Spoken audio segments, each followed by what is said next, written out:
हाँ बच्चों देखिए, पहली वीडियो में मैंने आपको आदिकाल पढ़ाया था।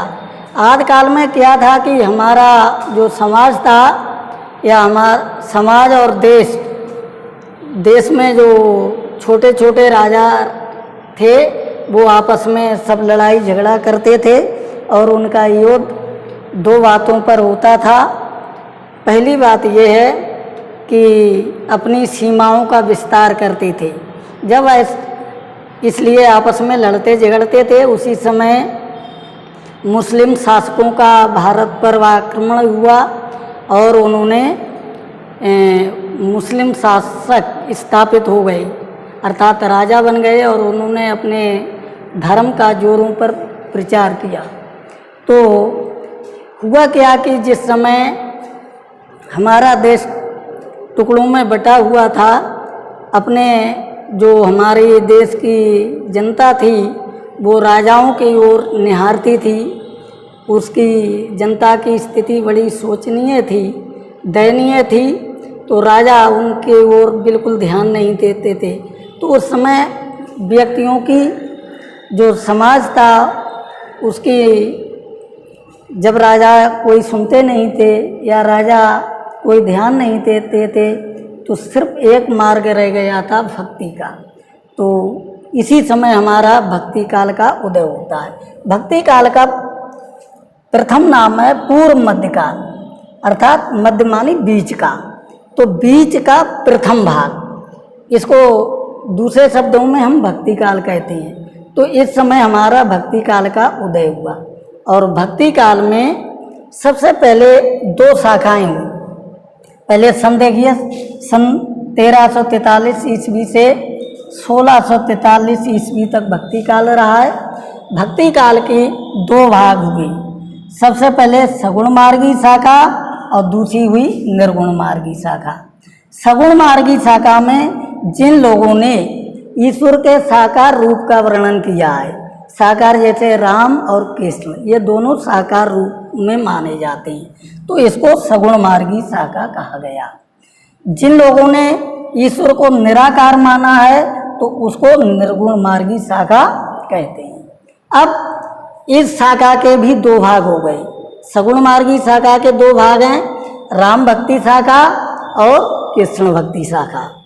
राम भक्ति शाखा में जिन लोगों ने भगवान राम की भक्ति की, इसलिए उसे राम भक्ति शाखा कहा गया है। अर्थात उन्होंने राम को आदर्श माना, राम को ईश्वर माना, राम की भक्ति में रचनाएं की। इसमें मुख्य रूप से तुलसीदास हैं, जिन्होंने भगवान राम के बचपन से लेकर जन्म से लेकर के और लंका के रावण को हरा करके फिर अयोध्या आते हैं, लगभग इसमें खंडों में वर्णन किया है। एक किताब लिखी है, आप सभी जानते हैं, जो महाकाव्य है जिसका नाम है रामचरितमानस। तो इस रामचरितमानस में राम के संपूर्ण जीवन का चरित्र का वर्णन किया गया है। तो ये राम भक्ति शाखा के प्रमुख कवि हो गए तुलसीदास और इनकी प्रमुख रचना हो गई रामचरितमानस। अब आ जाती है दूसरी जानकी मंगल, तीसरी रचना है विनय पत्रिका, चौथी दुआवली, पांचवी कवितावली। और भी रचनाएं हैं, विनय पत्रिका है, जानकी मंगल है, दुआवली और कवितावली। अब देखिए इसका दूसरा भाग है सगुण मार्गी शाखा की दूसरी मार्गी शाखा है कृष्ण भक्ति शाखा, या इस तरीका से हम कह सकते हैं कृष्ण मार्गी शाखा। कृष्ण भक्ति शाखा भी लिख सकते हैं और कृष्ण मार्गी शाखा। अब इसमें जैसे इसके प्रमुख कवि हैं सूरदास, तो सूरदास जी ने भगवान श्री कृष्ण को ईश्वर माना है और उनके विषय में जो रचनाएं या काव्यों की रचना की है, जैसे इनका प्रथम काव्य है या महाकाव्य है सूरसागर, दूसरा है सारावली, तीसरा ही है साहित्य लहरी। अब आ जाइए निर्गुण मार्गी शाखा।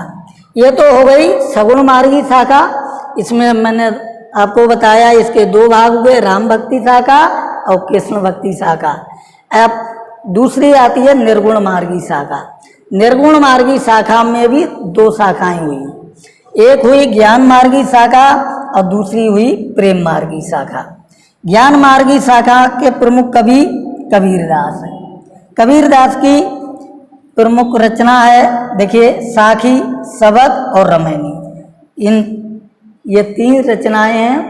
भले ही कबीरदास अनपढ़ माने जाते हैं, पढ़े लिखे नहीं थे, फिर भी उनके साथियों ने उनकी जो रचनाओं को लिपिबद्ध किया है, तो उन रचनाओं के नाम हैं साखी, सबक, रामायणी।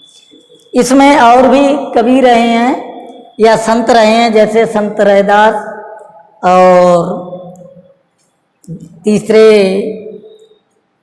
नानक जी, जिन्होंने गुरु ग्रंथ साहिब की रचना की है। तो ये संत मार्गी शाखा भी कहलाती है और ज्ञान मार्गी शाखा कहलाती है। अगली आई बात प्रेम मार्गी शाखा। प्रेम मार्गी शाखा के प्रमुख कवि हैं मलिक मोहम्मद जायसी। इनकी प्रमुख रचना है पद्मावत, अखरावत। तो देखिए, इन्होंने ईश्वर को प्रेम के माध्यम से प्राप्त करने के ये जो उपाय बताए हैं, ग्रंथ लिखा है ईश्वर के प्रेम में, इसलिए इसे प्रेम मार्गी शाखा कहा गया।